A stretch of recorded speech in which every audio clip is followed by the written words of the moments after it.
we need to write the numbers below in digits.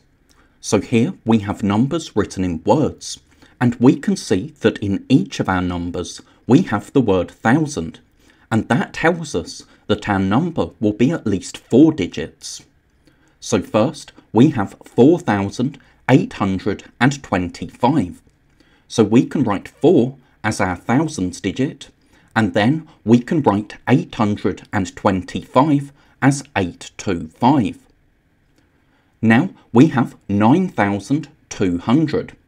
So we can write 9 as our thousands digit, and then write 200. That's 200. But now for these numbers, it gets a little bit trickier. We have 8,018. So we can write 8 as our thousands digit. But now, to write the number 18, we need to use 3 digits, because after our thousands digit, we need digits for our hundreds, tens and ones. So we need 3 digits after the 1,000.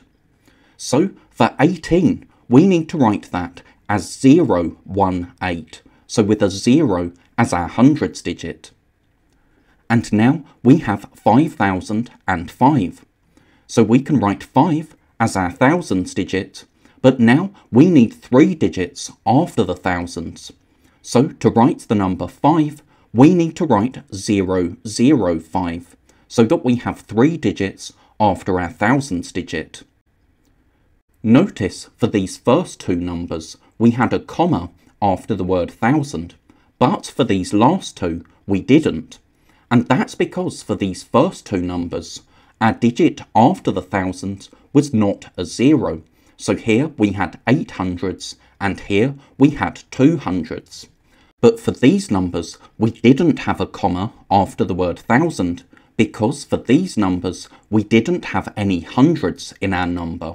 So the comma separates thousands and hundreds. So if you see a number written in words without a comma after the word 1,000, that's a clue that our hundreds digit will need to be a 0.